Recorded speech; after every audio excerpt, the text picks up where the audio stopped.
আল্লাহ পাক প্রথম কোরআন নাজিল করেছেন একটা বোর্ডের মধ্যে, একটা প্লেট, যেই প্লেটটা মণি মুক্তার তৈরি।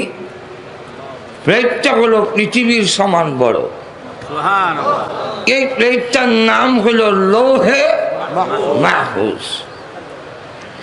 এই লৌহে মাহফুজে শুধু যে কোরআন শরীফ রাখা এমনই নয়, কোরআন শরীফ রাখার জন্য এত বড় প্লেট তো রাখে না। এত বড় প্লেট কেন?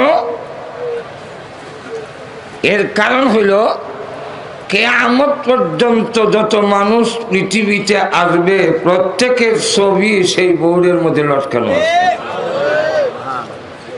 আল্লাহ পাক বলেন, وَكُلَّ شَيْءٍ أَحْصَيْنَاهُ فِي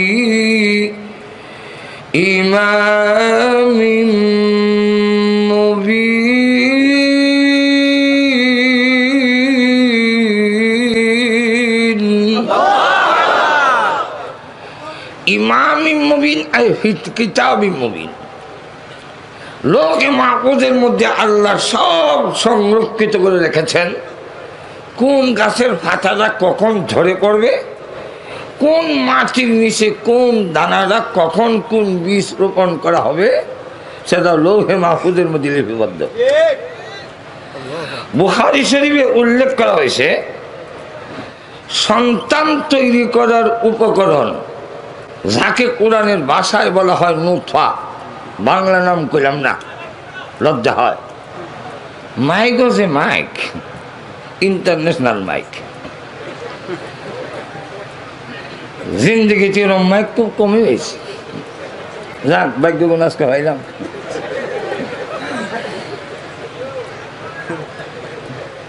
লক্ষ্য করেন, খুব কম সময়ে কিছু গুরুত্বপূর্ণ কথা বলবো, যেগুলো সহজে ওয়াজের মধ্যে শুনবেন না। আর যদি বলে সহজে কোনো ওয়াজে এগুলো পাইবেন না। এমন লক্ষ্য করেন, নুতফা ইদার নাম, বাংলা নাম বললাম না। ওয়াজের মধ্যে এমন কথা বলা ঠিক নয় যে কথাটা বাবা এবং ছেলে একত্রিত বসে শোনা যায় না। বলেন, আপনারা বুঝতে পারছেন এটা যে কি? আমার আর ব্যাখ্যা দেওয়ার দরকার নেই। ওই নুতফা যখন মার ফ্যাক্টরির ভিতরে রেহেমে যায়, সেখানে আল্লাহ ফেরেশতা নিযুক্ত করে রেখেছেন। ফেরেশতারা ওই নাপাক পানিটাকে হাতের মধ্যে নিয়ে, তালুতে নিয়ে, বুখারী শরীফে উল্লেখ করা হয়েছে, ফেরেশতারা জিজ্ঞাসা করেন, প্রভু কাজে লাগাবো নাকি নষ্ট করে দিব গো মাবুদ? যদি কাজে লাগাই ছেলে বানাবো নাকি মেয়ে বানাবো? ছেলে মেয়ে যদি বানাই আঙ্গুল কি 20টা হবে না 22টা? অনেকের আঙ্গুল ইদিক দাঁড়ো দুইটা, তো করা হয়েছে। প্রভু চোখের সেন্টার কি ঠিক মতে বসাবো নাকি একটু নাড়াইয়া দেব? আল্লাহ বলেন, অনেকের চোখের সেন্টার লাগাই। আলহামদুলিল্লাহ, আলহামদুলিল্লাহ কইতাম নাকি? বিদ্যুৎ আইলে আলহামদুলিল্লাহ, গেলে ইন্নালিল্লাহ। আর আইতে দিলে হইলে ওয়া ইন্নাহু আলা রাজিহি লাকাদির। এই আয়াত পড়লে তাড়াতাড়ি বিদ্যুৎ আসে, এইটাও কই দিলাম। আচ্ছা, লক্ষ্য করেন, অনেকের চোখের সেন্টার নাড়াই, কোন দিকে চাইছে বোঝা যায় না। মাঝে এরকম ঠিক না, কারণ এটাকে হেও করার কোনো সুযোগ নেই। এটা সাংঘাতিক বড় গুনাহ। এই চেলা, এই ছেকরা, এইভাবে বলা সাংঘাতিক বড় অপরাধ। কেন? কারো চোখে যদি কোনো দোষ থাকে এটা তো তার নিজের নয়, এটা আল্লাহ দিচ্ছেন। আর তো দেখুন هو الذي يصوركم في الأرحام كيف يشاء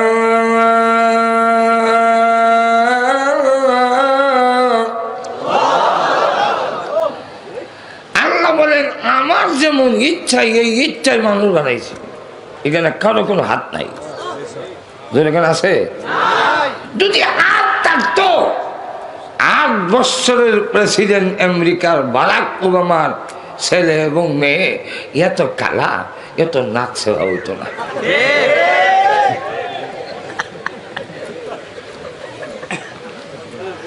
অসুবিধা হইতেছে আপনাদের? লক্ষ্য করেন প্রভু কি করব? আল্লাহ রাব্বুল আলামিন তখন বলেন ফেরেশতারা রে, ছেলে বানাবে নাকি মেয়ে বানাবে, কাজে লাগাবে নাকি নষ্ট করে দিবে, আঙ্গুল কি 20টা হবে না 22টা, আমার নতুন করে বলার প্রয়োজন নেই।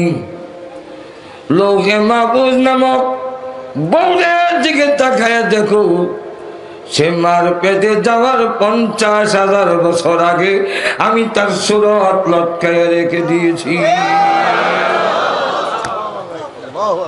দেখে বানাইলাম শুধু তা না, আল্লাহর নবী বলেন তাফসীরে ইবনে কাসিরের মধ্যে এই হাদিস এনেছেন, রিয়াজুস সালিহিন নামক কিতাবের মধ্যে এই হাদিস এনেছেন। আল্লাহর নবী বলেন আমার আগে যত নবী রাসূল পৃথিবীতে এসেছেন সকল নবী উম্মত সহ আমার সঙ্গে এসে মুসাফা করেছেন। আর আসতে পারেন মহিলারা শুনবো, সব নবীরা আমার আগে। এর কারণ আমাদের নবীর পরে কিয়ামত পর্যন্ত আর কোন নবী নাই। আর শুধু বলে সব কথা আসতে কইলে হয় না, কিছু জোরে বলতে হয়। নজর এখন ঠিক কিনা? কারণ আল্লাহ যেমন লা শারীক, আমাদের নবী ও লা শারীক নবী। আল্লাহর সাথে শরীক করলে যেমন কাফের, নবীর সাথেও কাউকে শরীক করলে হেও কাফের। আর তো নবী দাবি করলে হওয়া যায় না, ফেট মোড়া, স্বাস্থ্য খুব বড়, এমন লোকও আছে। আমি শুনছি, মিথ্যা হইতে পারে, এত মোজা ফি বাতাস ছাড়তে গেলে 2 লোকে ভাব আলগিদা ধরতে হয়। আর যখন নাই, নাম বলবো না, দরকার নাই, নাম বললে দাম বেড়ে যায়। ঠিক না?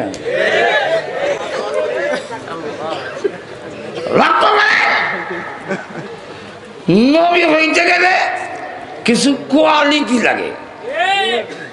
এর মধ্যে প্রথম নম্বর কোয়ালিটি, যিনি নবী হবেন তিনি কালো হতে পারবেন না, তিনি বেশি লম্বা হতে পারবেন না, আবার খাটো হতে পারবেন না, ফ্যাট মুড়া হতে পারবে না, নাক সেবা হতে পারবে না, দাঁত উঠতে রয়েছে এরকম হলে চলবে না, গাল চাপা ভেঙে রয়েছে এরকম হলে চলবে না, চোখ ছাড়া হবে না। একজন নবীও কালো ছিলেন না এবং গঠন বিশ্রী এমন ছিল না। এই দৃষ্টিকোণ থেকে সেরাক বিবির হুত গোলাম মোহাম্মদ কাদিয়ানী নবী হওয়ার যোগ্যতাই রাখে না। কেন? তার চোখ চেরা।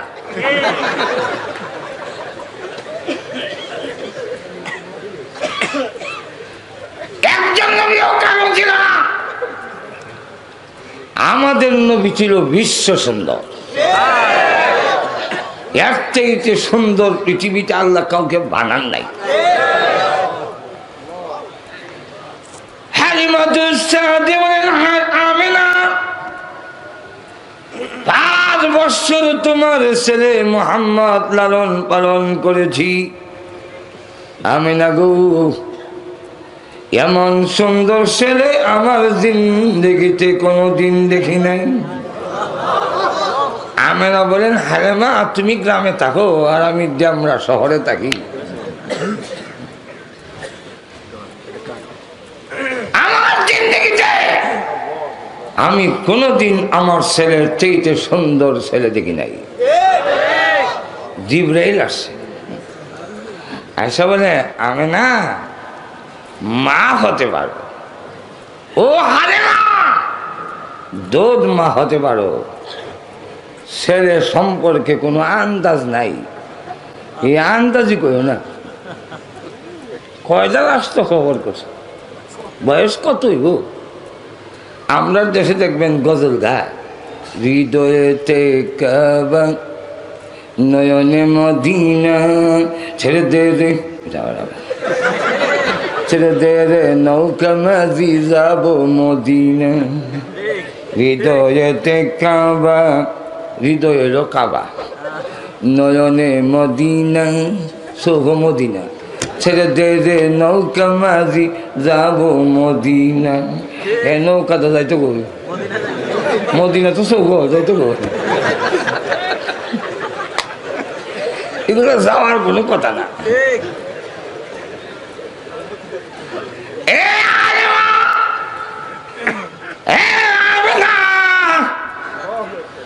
আন্দাজ করে কইও না।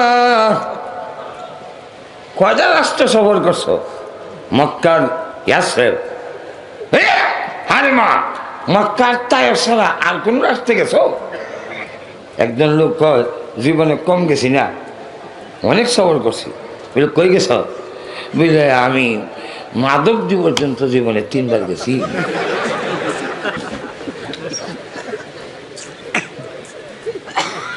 অসুবিধা হইতে চাও না তো?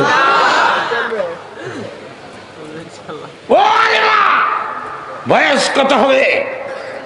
30-35-এর বেশি হবে না? না, তুই কি দেখবা, কি আয়াত আর কি দেখবা? শোনো আমি বলি,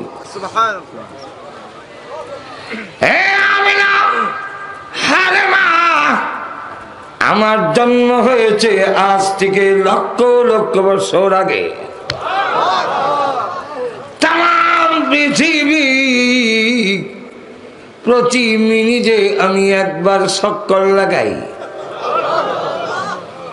আমিনা গো, ও হালিমা, আমি আল্লাহর কসম করে বলি, তাম পৃথিবী কোটি কোটিবার ঘুরে ঘুরে দেখেছি, মুহাম্মদের চাইতে সুন্দর এই পৃথিবীতে কাউকে দেখি নাই। আল্লাহ ডাক দিয়ে বলেন, জিবরাইল তুমি আমার নবী সম্পর্কে কি করবা? আল্লাহু আকবার বলবেন না? হালিমা বললো আমি দেখি নাই, আমিনা বললো আমি দেখি নাই, তারার বাইরে বাইরে তুমিও কইলা আমি দেখি নাই। তোমার কথায়ও আমার নবীর শান হয় নাই। আমরা দেশে গজল দিয়া চায় নবীর শান কইতে, কইছে তিলক তারার জোনাক জ্বলেছে, মা আমেনার কোলে চাঁদ উঠেছে। তারা জ্বলছে আসমানও আর চাঁদ উঠছে কুলু। কি আশ্চর্য কথা!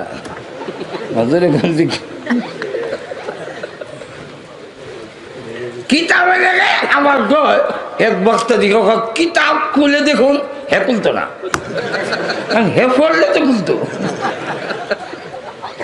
তো ওর কথা মতে আমি যে কিতাব খুললাম, কারণ নবীর জীবনীর উপরে আমার ব্যক্তিগত লাইব্রেরিতে অন্তত 50টার উপরে নবীর জীবনী গ্রন্থ আছে।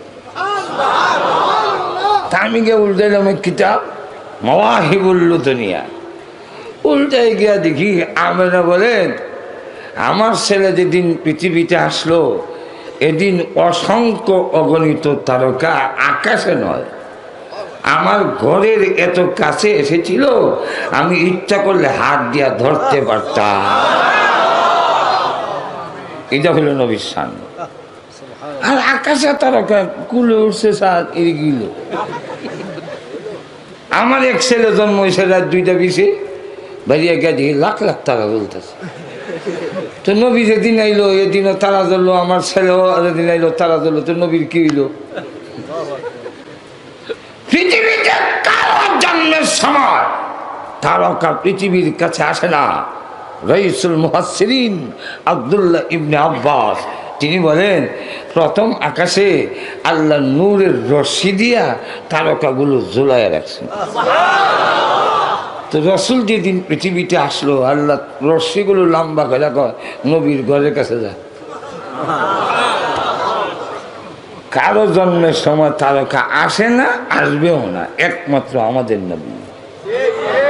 আর তো ধরে বলে যাক ওই দিকে চলে গেলে আজকের রাত শেষ হয়ে যাবে, আমি ফিরে আসতে পারবো না, এদিকে যাবো না, আমি আমার সাবজেক্টের উপরে থাকতে চাই। অসুবিধা আছে?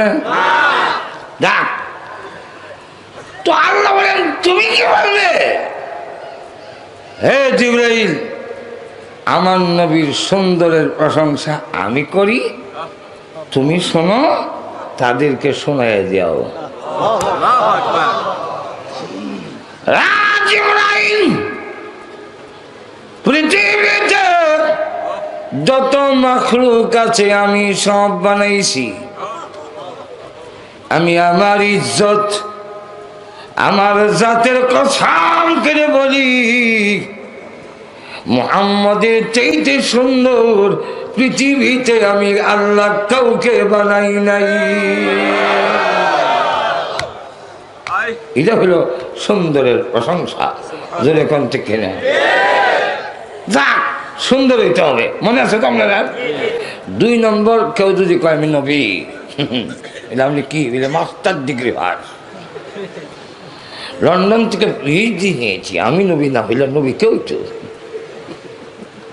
কিন্তু না, যিনি নবী হবেন তিনি পৃথিবীর কারো কাছে পড়তে পারবেন না, পড়লে তিনি নবী হবেন না। কিন্তু দুনিয়ার কারো কাছে লেখাপড়া না করলেও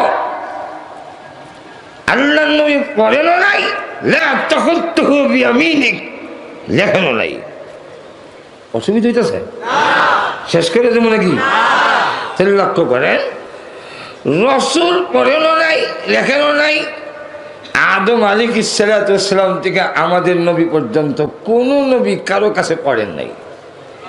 কিন্তু দুনিয়ার সমস্ত জ্ঞান, বিজ্ঞানীদের জ্ঞান যেখানে শেষ, নবীর জ্ঞান সেখান থেকে শুরু। বলেন, আদম আলাইহিস সালাম কারো কাছে পড়েন নাই, কিন্তু তিনি 7 লক্ষ ভাষা জানতেন। আরো আসতে বললেন, কয় লক্ষ ভাষা? ইউসুফ আলাইহিস সালাম জীবনে কারো কাছে পড়েন নাই, জেল থেকে বের করে এনেছেন বা সারাইয়ান, 70টা ভাষা জানতো। 70 ভাষায় কথা বললো, উনি 70 ভাষায় জবাব দিলেন। ইউসুফ নবী যখন 71 ভাষা আরবি শুরু করলেন, ভাষা কয় হাফেন, আমি আর জানি না। ইউসুফ নবী কয় আমার শুরু। ঈসা আলাইহিস সালাম ছোট বাচ্চা, মা নিয়ে দিলেন এক শিক্ষকের কাছে, আমার ছেলেকে একটু পড়াইয়া দেন। তো উস্তাদ বললো কও আলিফ। ঈসা আলাইহিস সালাম কয় আপনি আমার পড়াবেন? বলে হ্যাঁ। তো একটু ইন্টারভিউ নেই, পড়াইতে পারবেন কিনা। বলেন আলিফ পড়ার আগে জানতে চাই আলিফটা খাড়া কেন, অন্য অক্ষরগুলো লম্বা এইদিকে, এটা আমরা খাড়া কেন, আর বাম নিচে নক্তা, তার উপরে 2 নক্তা, আলিফের নিচে নক্তা নাই কেন? আলিফ দিয়ে কি বুঝাইছে? দেখেন উস্তাদ কয় আমাকেও জীবনে কেউ প্রশ্ন করছে না, আমিও করছি না, এই তুমি আজকে জীবনের প্রথম প্রশ্ন করলে। সুতরাং আলিফ তো আলিফেই এমনি করো, না আমি এমনি করবো না। তো দুর্বল শিক্ষকের নিয়ম হইল ছাত্রের প্রশ্নের জবাব দিতে না পারলে শেষ পর্যন্ত রাগ হইয়া কয়, এই তুই বলবে। ঈসা আলাইহিস সালামকে বলেন তুমি কইতে পারবা?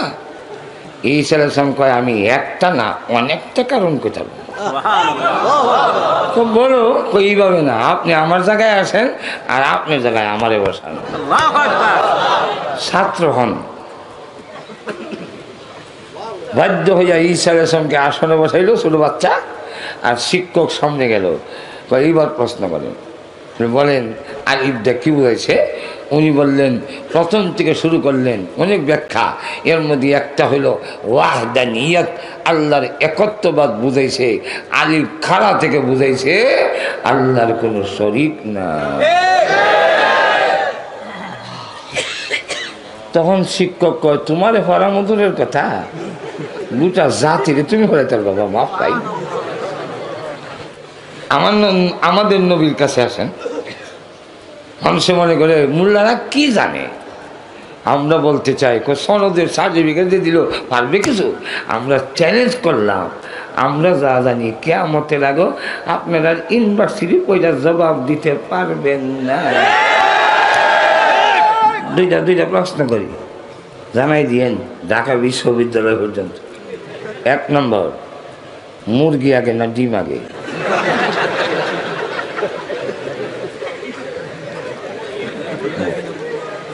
ঘুমাই গেছেন? অসুবিধা হইতেছে? মুরগি আগে না ডিম আগে? তাহলে মুরগি আইসে করছি গা, তাহলে কোনটা আগে? ডিম আগে। ডিম আইসে করছি গা। আমাদের মোল্লার কাছে না আইসা ভার্সিটি ওয়ালারা কিয়ামতের আগে জবাব দিতে পারবে না। নম্বর 2, আপনাদের দেশে হাঁস মুরগি আছে? হাঁসের ডিম দেয় কোন সময়? আল্লাহ তাও জানেন না? রাত্রে। মুরগি কেন? দুটা দিনে দিলে অসুবিধা কি, রাত দিলে অসুবিধা কি? একটা দিন একটা রাত কেন? কিয়ামতের আগে তারা জবাব দিতে পারবে না। দিলাম বলেন গিয়া ওইলে জবাব দেন। ঠিক না, আমাদের কাছে না আসা পর্যন্ত জবাব দিতে পারবে না। যা প্রশ্ন রাখলাম, সব কথা বললে ভবিষ্যতের দাওয়াতের কোনো আশা নাই, কথা বুঝলেন? কারণ এখন যারা ওয়াজ করে, অনেকের জন্মের আগ থেকে আমরা ওয়াজের বয়স 32 বছর ধরে ওয়াজই করি, বুঝলেন না? আর শুধু আমরা না, হোয়াইট হাউস পর্যন্ত। এরপরে আবার থাইল্যান্ড টু আমেরিকা 3 বার অপারেশন, 80টা রেডিয়েশন থেরাপি,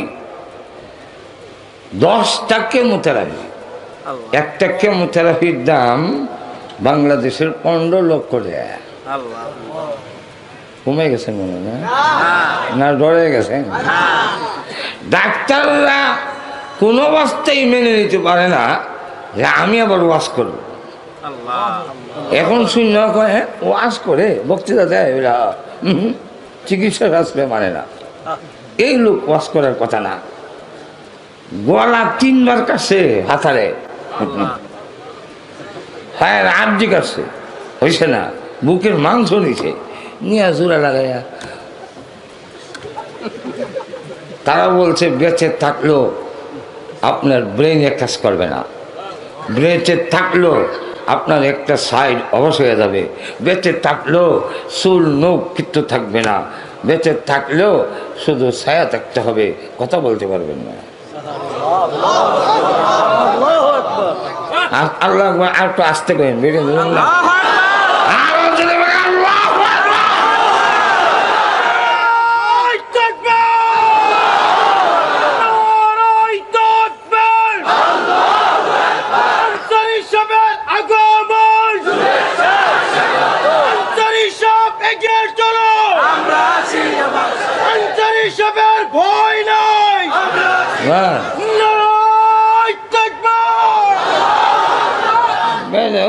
বিশ্বরোড থেকে আবার এখানে এসে কুমারা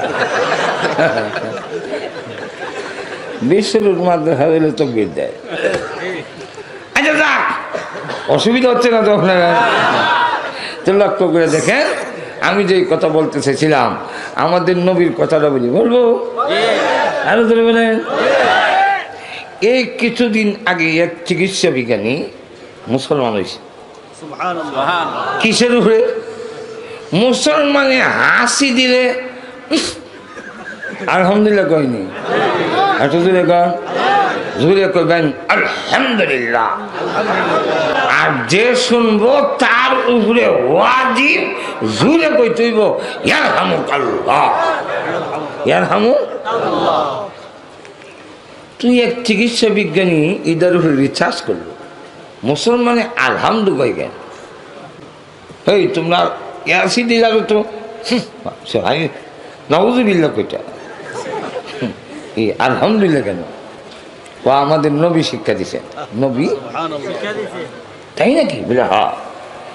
এখন চিকিৎসা শাস্ত্রে গিয়ে পরীক্ষা করে দেখে, গবেষণা করে যে এক একটা হাসির সাথে 3000 ব্যাকটেরিয়া শরীরের জীবাণু বের হয়ে যায়। ওই চিকিৎসা বিজ্ঞানী কয় কি মেহার বিজ্ঞানী, রসুল দিয়ে থেকে বড় বিজ্ঞানী। আজ থেকে 1500 বছর আগে উনি বলছেন হাসি দিলে আলহামদুলিল্লাহ কইল কেন? তোমার শরীর থেকে জীবাণু বের হয়ে গেছে। তাহলে বোঝা যায় আমরা যে সময় গবেষণা করতাম না, ওই সময় মোহাম্মদ জানত, কালিমা করে মুসলমান হয়ে গেছে।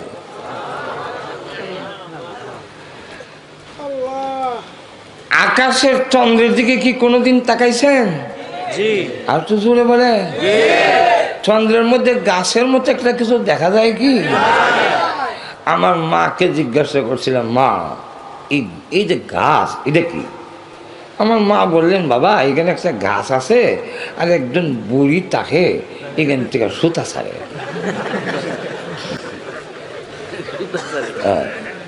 পরে আমি মনে করলাম মা আমাকে বুঝাবার জন্য এটা বলছেন, কিন্তু আসলে না। পরে একটা গিয়ে দেখি এক বইয়ের মধ্যে একটা গল্প আছে, চাঁদের বুড়ি। হ্যাঁ, কের বুড়ি? চাঁদের বুড়ি। বিজ্ঞানের গ্রন্থ হয়ে দেখলাম এটা পৃথিবীর ছায়া। ওই যে গাছের মধ্যে দেখা যায়, এটা নাকি পৃথিবীর ছায়া। পৃথিবীর ছায়া হওয়ার তো আর জায়গা হয়েছে না, ছান্দকে পড়ছে। আপনি আমার নবীকে প্রশ্ন করেন, ইয়া রাসূলুল্লাহ, ইয়া হাবিবাল্লাহ, ও গো আল্লাহর নবী, ওই যে চন্দ্রের মধ্যে দাগ দেখা যায়, এই দাগটা কি? আল্লাহর নবী বলেন, সাহাবীরা রে, এটা হলো মহান আল্লাহ রাব্বুল আলামিনের কুদরতের আলামত। আল্লাহু আকবার। আর জোরে বলেন। সাহাবীরা বলেন, হুজুর আল্লাহর কুদরতের আলামত বলতে কি, আর একটু ব্যাখ্যা দিয়ে বলেন। আল্লাহর নবী বলেন, সাহাবীরা রে, সূর্য যেইভাবে লাইট জ্বলে, চন্দ্রটাও এইভাবে রাত্রে জ্বলত। দুইটা লাইট দিনের রাইতে জ্বললে বান্দার ঘুমাতে অসুবিধা হবে। এই কারণে আল্লাহ জিবরাইলকে বললেন, তোমার নূরের পাখা দিয়ে চন্দ্রের মধ্যে 3 বার বাতাস দাও। সুবহানাল্লাহ বলবেন না? 3 বার বাতাস দাও। আমরা যেইভাবে কুপির আগুন, মোমবাতির আগুন নিবাই, জিবরাইল 3 বার নূরের পাখা দিয়ে বাতাস দিলেন। সঙ্গে সঙ্গে আলুটা বের হয়ে গেল, গরম বের হয়ে গেল। আল্লাহ বলেন, জিবরাইল সূর্যের সঙ্গে এই গরমটাকে মিলাইয়া দাও, আর চন্দ্রের মধ্যে একটা দাগ রেখে দাও। জামরাবাসীরা চন্দ্রের দিকে তাকাইয়া যেন আমি আল্লাহর শুকর আদায় করতে পারে, এই জন্যে আমি আল্লাহ চন্দ্রটাকে তাদের জন্য ডিম লাইট বানাইয়া দিয়েছি।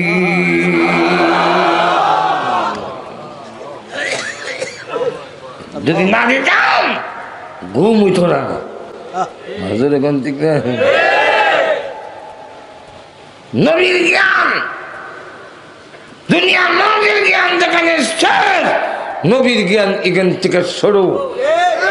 এই দৃষ্টিকোণ থেকে বলছি, সেরাক বিবির হুদ, গোলাম মর্তুজার ফুলা, গোলাম মোহাম্মদ কাদিয়ানি 3 বার মেট্রিক পরীক্ষা দিয়ে ফেল করিয়াছেন।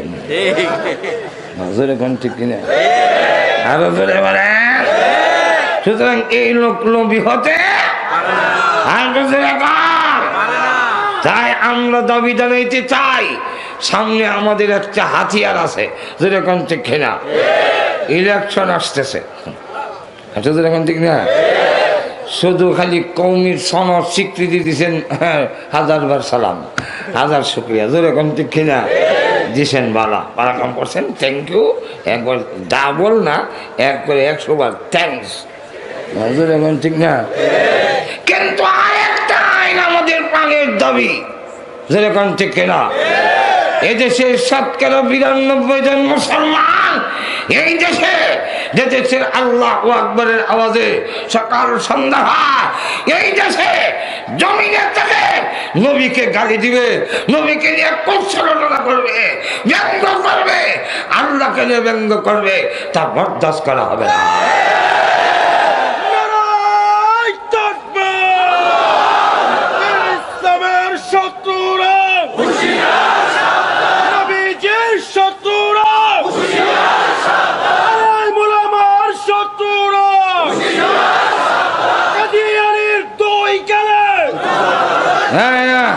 স্লোগান না, স্লোগান শালীনতা বজায় রাখতে হবে, কাফের হইল নজর এখান থেকে, অশ্লীল স্লোগান না, নজর এখান থেকে। আমরা দাবি জানাই, ক্ষমতা যাওয়ার আমাদের কোনো লোভ নাই, আসলে এখান না। মন্ত্রী এমপির চাইতে নিচে আসি না উপরে, আর মন্ত্রী 5 বছর পরে শেষ, হয়তো আবার গদ্দিত না লালগড়, যেরকম ঠিক না।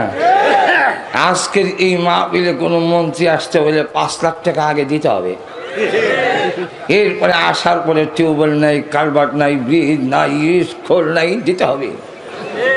আর আমরা কোথাও গেলে আধা মাইল দূর থেকে আগমন স্বাগতম, সৌভাগ্য স্বাগতম, লাল গোলাপ, কালা গোলাপ দাস, এরপরে আবার ভালো ভালো খাওয়ায়, বিদায়ের বেলায় পকেটে কিছু দেয়, আবার ফিডের মধ্যে 3 নম্বরও দেয়, মাঝের এখন ঠিক কিনা। দিয়া কবর কিচ্ছু দিতারলাম না, তা আমরা বলে দিয়ে আসি, না গতবার থেকে এবার ভালোই দিতাম, মাঝের এখন ঠিক কিনা। তুমি আর কি দিবা? আমাদের এলাকার এক মন্ত্রী মহোদয় না মারা গেছে, বলছিলেন যে কৌমিদ পড়ায়েন না, চাকরি হবে না, বোমা ফুটাবে। আমি বললাম, মন্ত্রী মহোদয়, যেই সম্পর্কে আপনার জ্ঞান নেই, কথা না বলা ভালো, যেরকম ঠিক না। এটা জ্ঞানী লোকের পরিচয়, আন্তাজে কথা কেন না, বলে তকফু মাল এই এলাকা বিয়েন, সেরকম ঠিক না। আপনি 1000 টাকা ইয়ে পান, ভাতা পান, আমি তো কৌমি মাদ্রাসার ছাত্র, আমি একদিনও সরকারি মাদ্রাসা করছি না।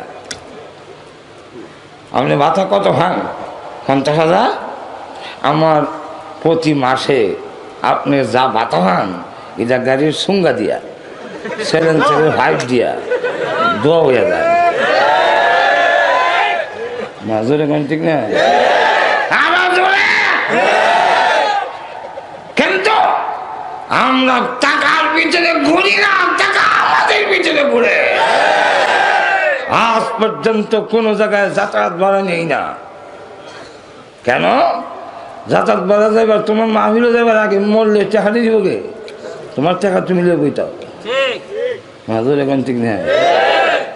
অনেক মাহফিলের টাকা পাম, মানে ওরা বাইরে হইতে হইতে আমি আই করছি, কারণ কমিটি আইব, টাকা দিবে, আমি কি টাকার গোলাম নাকি? আমি টাকা নজর এখন ঠিক কিনা টাকা আমার পিছিয়ে ঘুরবে, আমি টাকার পিছিয়ে কেন? আর তো এখন টাকার বান্ডিল নিয়ে আমার পিছিয়ে ঘুরবে, আমি টাকার পিছিয়ে যাবো কেন? এত দিতে হবে, এত করতে হবে, মেয়েদিকে ভিক্ষা করো, ভিক্ষা করো, ব্রিজ বইয়াকে ভিক্ষা করো না। লক্ষ্য করেন, আমাদের চাকরির জন্য, মন্ত্রী হওয়ার জন্য, এমপি হওয়ার কোনো লোভ নাই, এর থেকে বেশি মর্যাদায় আছি।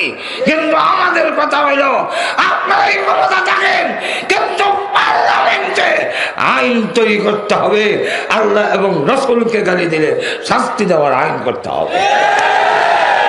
রাজি আছেন? এই আইনের জন্য, পাশ করানোর জন্য, নবীর ইশক মহব্বতে, আল্লাহর ইজ্জতের জন্য প্রয়োজন যদি হয়, আবারও রক্ত দিতে হয়, কারা কারা প্রস্তুত করে হাত তুলে দেবে।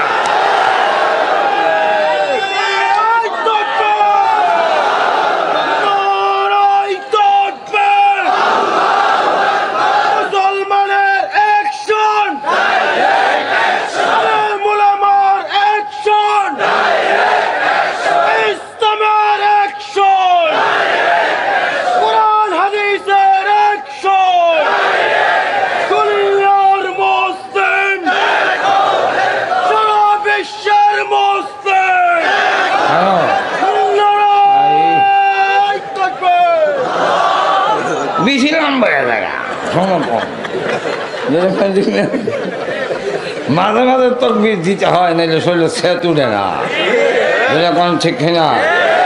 মাঝে মাঝে আল্লাহু আকবারের ধ্বনি উচ্চারিত হবে। মুসলমানের জমিন বাংলাদেশ, নামের ভূখণ্ড, এটা মুসলমানের দেশ, এখানে আল্লাহর নাম উচ্চারিত হবেই। আরো জোরে কান। তবে বেশি লম্বা যখন না হয় সমকম, আলোচনা অনেক বেশি। তাই এখন লক্ষ্য করেন, আল্লাহ নবী বলেন, মনে আছে না আপনারা, আমার আগে যত নবী এসেছেন, আমার পরে কোন নবী নবী নাই, নবী নাই। কেন? কোন নবী বই তো বই, আসন তো খালি নাই, নবুয়তের আসন, আসন খালি নাই। চেয়ারম্যান, ম্যান বিদায় হয়, চেয়ার তো থাকে, এই যাতে আরেকজন বইলই চেয়ারম্যান। প্রেসিডেন্ট বিদায় হয়ে যায়, চেয়ার তো থাকে, এখানে আরেকজন এসে বললই আই এম প্রেসিডেন্ট। তো এরকম ঠিক কিনা? এক নবী বিদায় হইলে এই নবুয়তের আসন খালি হয়, আরেক নবী এসে বসে বসে অতীতে বসছে। কিন্তু আমাদের নবীর পরে আর কোন নবী বসার সিটটা খালি নাই। এটা একটা এক্সাম্পল দিয়ে শেষ করে দিতে চাই। অসুবিধা হইব? অসুবিধা হচ্ছে? আপনি সায়দাবাদ থেকে মাঝে মাঝে ওই সিলেটের দিকে বা কুমিল্লার দিকে সিলাঙ্গিতে যাবেন, 11টার সময় গাড়ি ছাড়ার কথা, প্যাসেঞ্জার কিছু উঠছে, কিছু উঠে নাই, টাইম হয়ে গেছে। তো ড্রাইভার গাড়ি স্টার্ট দিয়ে একবার আগায়, একবার পিছিয়ে যায়। আপনি টাইম হয়ে গেছে, টাইম হয়েছে, প্যাসেঞ্জার হয়েছে না, 15 মিনিট দেরি হবে। আপনি ভাবলেন 15 মিনিট যখন দেরি হবে, তো নিচ থেকে একটা সার ফান খাইয়াই, যেরকম ঠিক না। কিন্তু আপনি যদি পান খাওয়ার জন্য সিটটা ছেড়ে দিয়ে নেমে যান, এখানে আরেকজন এসে বসার সম্ভাবনা আসেনি না? নাই। তখন করে কি, দুইটা গাঠি আসিল ব্যাগ, এই দুই গাঠি সিটে চলে যায়। এখন সিটটার দিকে চাইলে লোক আছে, মানুষ আছে, মানুষ আছে, বুঝা করেন মানুষ আছে না, কিন্তু খালি আছে কেন? মাজুর এখন ঠিক না, ব্যাগ আছে, মানুষ নাই, এতে বোঝা যায় সিটটা। আল্লাহ নবী বলেন, তারাকতু ফীকুম আমরাইন লান তাদিল্লু মা তামাসসাকতুম বিহিমা কিতাবাল্লাহি ওয়া সুন্নাত রাসূলি ওয়া সুন্নাত নবী ওয়া সুন্নতি। আল্লাহর রাসূল বলেন আমি চলে যাই, আমার জায়গায় দুইটা জিনিস রেখে যাই। একটা ব্যাগ হলো আল্লাহর কিতাব, আর একটা ব্যাগ হলো আমার সুন্নত, আমার হাদিস। এই সিটটা রেখে যাই। সুতরাং আমাদের নবী নাই, কিন্তু নবুয়তের সিট খালি নাই। আর কিছু এখন আমাদের মধ্যে কিছু লোক আছে ঘাট চালা, আমাদের দেশের ব্রাহ্মণবাড়ির ভাষায় কয় গাওলা। মজুর এখন কি কয়? এই গাওলারা করে কি এরকম দেখলে ব্যাগ নিচে থইয়া হয়ে যায়। আপনি যদি এসে বলেন সিটটা তো আমার, কই আপনার নাম তো লেখা নাই, ঠিক কিনে? তখন আপনি বলবেন ভাই এই যে ব্যাগ থয়ে গেছিলাম না, তখন কয় আপনি যাবেন গা ব্যাগ থয়ে দেবেন, সিট কিতে কিনে নিয়েছেন? হ্যাঁ, এমন ঘাটতারা গাওরা আছে না? আর তো জোরে কন, আরো জোরে। তাই গাছটিরা ব্যাগ সিট থইয়া ডাইনে বামে দেখে কারের দায়িত্বটা দেওয়া যায় না। এদিকে এগুলো এর দিলে তো সেরা সুরাই কয় এ আমার ব্যাগ লিয়ে যাব। তো ডান পাশে একটা লোক দেখে, হ্যাঁ তো এই হুজুর হইলে ঠিক আছে, হুজুর আমার আমার আমার ব্যাগটার দিকে একটু একটু ধরে আরো ধরে। আল্লাহর রাসূল বলেন পৃথিবীর থেকে চলে যায়, হে আমার উম্মতেরা, গোলাম মোহাম্মদ নামে ঘাটতারা, দেওয়ানবাগীর নামে ঘাটতারা, আক্রোশের নামে ঘাটতারা, কুতুববাগীর নামে ঘাটতারা, মাইজবান্দারের নামে ঘাটতারা, নতুন আরেক ঘাটতারা, সাদের নামের ঘাটতারা যদি আসন দখল করতে চায়, এই ওলামায়ে কেরাম দায়িত্ব দিয়ে গেলাম, তোমরা আমার ব্যাগের দিকে খেয়াল রাখবা।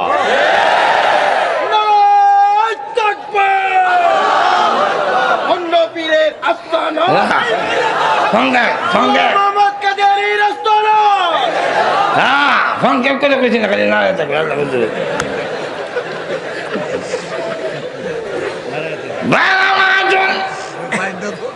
অনেক দূরে চলে গেলাম, ভুইলা যাবেন। তাফসীরে ইবনে কাসীরের মধ্যে এবং রিয়াজুস সালিহিনের মধ্যে উল্লেখ করেছেন, নবী বলেন কিয়ামত পর্যন্ত যত মানবী দুনিয়াতে আমার আগে যত নবী এসেছেন, সকল নবী উম্মত সহ আমার সাথে মুসাফা করেছেন। আমি তাকায়া দেখি কোন নবী ৮০ জন উম্মত, কোন নবী ৪০ জন, কোন নবী ২০ জন, কোন নবী ১০ জন, কোন নবীর নাই জন, একজনও। হঠাৎ করে তাকায়া দেখি ৬ লক্ষ উম্মত পিছনে, নবী আগে আগে আসতেছে, তাদের পায়ের আঘাতে ধুলাবালু অন্ধকার হয়ে যাচ্ছে। আমি দেখে বললাম, প্রভু গো, ও প্রভু, উনি কোন নবী এত উম্মত নিয়ে আসতেছে?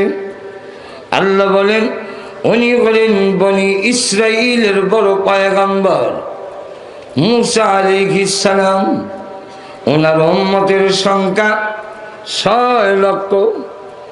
আল্লাহ নবী বলেন আমার চেহারাটা মলিন হয়ে গেল, প্রভু এত উম্মত যদি মুসা নবীর হয়, কিয়ামতের দিন তো এত উম্মত আমার হবে না গো মাবুদ। আল্লাহ এই সম্মান আমার হবে না। মুসা নবী নিয়ে গেলেন, আমার আপত্তি নাই, হিংসা নয়, কিন্তু আমার দুঃখ, আমার তো এত উম্মত হবে না। আল্লাহ ডাক দিয়ে বলেন, ও নবীজি, আপনার কি পরিমাণ উম্মত, আপনার উম্মত কে কে হবে তাদের ছবি লৌহে মাহফুজের মধ্যে লেখা আছে। কেন আছে? আপনাকে দেখে দেই, নবী গো ডান দিকে মাথা ঘোরান। নবীজি বলেন ডান দিকে মাথা ঘুরাইলাম, তাকায় দেখি শুধু মানুষের মানুষ, মানুষের ভিড়ের কারণে ডান দিকের আসমান আর দেখা যায় না। আল্লাহ ডাক দিয়ে বলেন, ও নবীজি বাম দিকে তাকান। নবীজি বলেন আবার আমি বাম দিকে তাকাইলাম, তাকায় দেখি মানুষ আর মানুষ, মানুষের ভিড়ের কারণে বাম দিকের আসমান দেখা যায় না। আল্লাহ বলেন উপর দিকে তাকান, উপর দিকে তাকাইলাম, তাকায় দেখি মানুষ আর মানুষ, মানুষের ভিড়ের কারণে উপরের আসমান দেখা যায় না। আল্লাহ ডাক দিয়ে বলেন, হ্যাঁ মাত্র 6 লক্ষ উম্মত দেখে আপনার চেহারা মলিন হয়ে গিয়েছিল। নবী গো 6 লক্ষ নয়, 6 কোটি নয়, অসংখ্য অগণিত মানুষ যা দেখলেন এই সব মানুষ হবে আপনি বিশ্ব নবীর লৌহে মাহফুজের মধ্যে সব লিপিবদ্ধ। সুতরাং কোরআনও সেখানে রাখা। আরো জোরে, কোরআন 3 জায়গায় রাখা, মানুষের সিনায়, লৌহে মাহফুজে, কিতাবে লেখা। 3 জায়গায় কেন? কোনো এক জায়গার থেকে যেন কোরআনের একটা নকটা জের জবর পরিবর্তন করতে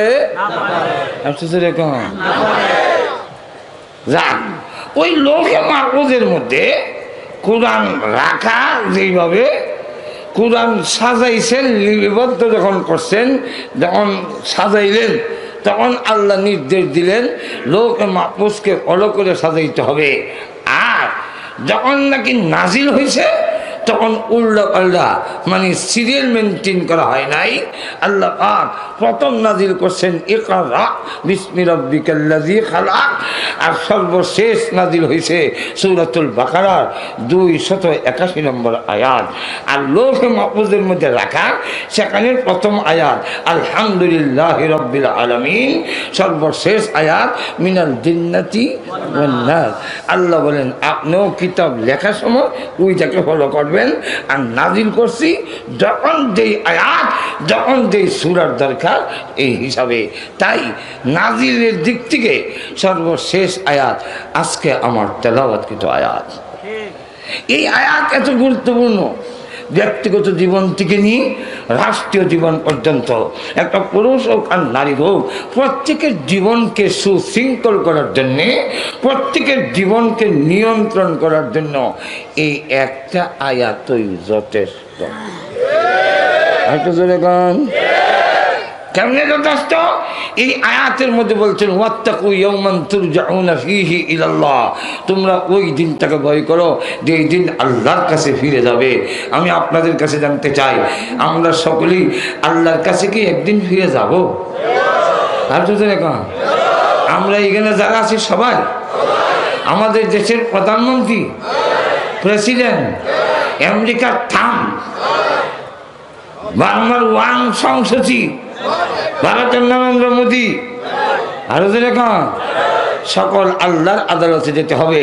এই আয়াতটা যদি উপলব্ধি হয় তাহলে একজন মহিলা কোনোদিন বেপর্দা হবে না, স্বামীর অবাধ্য হবে না। যেরকম ঠিক না, ঠিক না? এই জন্যে ইনশাআল্লাহ আবার দুধে দাওয়াত দেয়, তাইলে ইনশাআল্লাহ ব্যাখ্যা দিয়ে মনে করে আজকে দুধে সাজায় না। শোনেন শোনেন শোনেন শোনেন, আজকে প্রথম দিন। 1, 2 নম্বর হলো আমাদের শহর বন্দরে অনেকই বাসা বাড়িতে ক্ষেত লাগাই যায়, এখান থেকে না। এই জন্যে প্রথম দিনও আবার ইনশাল্লাহ দেখবো না, ইনশাল্লাহ আগামী বছরে ইনশাল্লাহ আবার দাওয়াত দিতেছে সামনের বছরে। এখনই রাজি আছেন ইনশাল্লাহ? আর আমিও আর একটু সুস্থ হই, কথা বলছেন না? এখন তো কাদা মাদা সাইট নাই, কথা বলছেন না? যখন ঠিক না, আল্লাহ পাক তৌফিক দেব, সকল দুরূদ শরীফ পড়ি। আল্লাহুম্মা সাল্লি আলা সাইয়্যিদিনা মাওলানা মুহাম্মদ ওয়া আলা আলিহি ওয়া সাহবিহি ওয়া বারিক ওয়া সাল্লিম। আলহামদুলিল্লাহ। ربنا ظلمنا أنفسنا